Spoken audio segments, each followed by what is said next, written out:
And the answer that John gives is yes, she believed. And it raises the question, does it not? Well,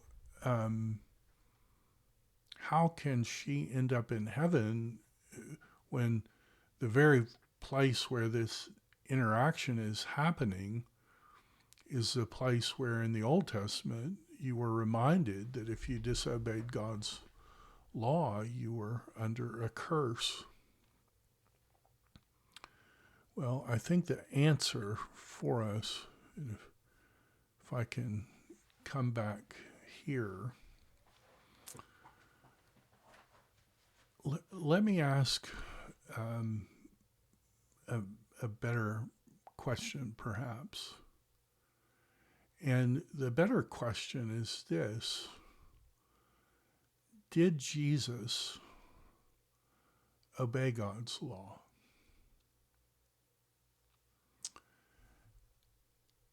Did Jesus, when he came to God's law, was he a law keeper or a law breaker? Was he careful to follow everything that God had commanded? And the answer is yes. He never broke God's law in thought, word, or deed. There was never anything that the law required that he did not do. He sold all that he had and followed God exactly. He gave everything that he had to give. He loved his neighbors himself, and he loved the Lord his God with all his heart, all his soul, and all his mind, and all his strength. Jesus earned the covenant blessings. Well, here's my question. What did Jesus get in life? He earned the blessings.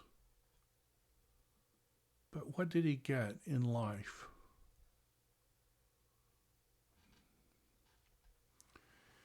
If you go back and read the covenant curses, and then you read the story of the crucifixion, I think you'll see that Jesus is enduring the covenant curses. All the things that the text said would happen if you disobey God's law, all of that happened to Jesus. He earned the blessing, but he took the curses. It raises the question, does it not? How can the woman at the well go free?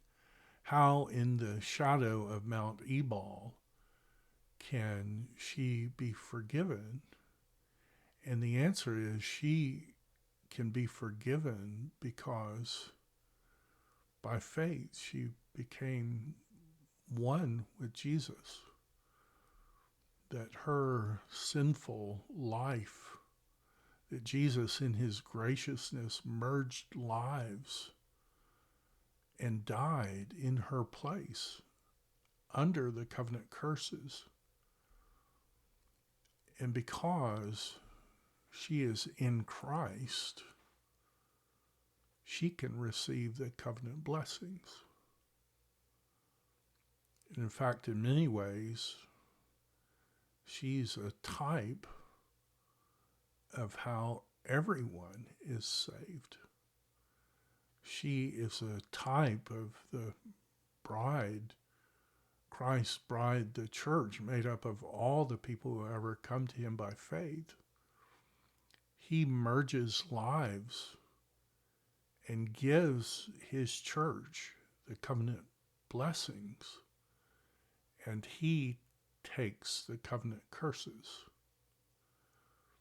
Jesus is the one who makes the Bible make sense. When you come to a story, if it's a bad story, ask yourself, how is this a contrast? Well, we do that with the story of Dinah, Levite, in self-righteous judgment of other people and hypocrisy on his own part, uses God's religion to kill.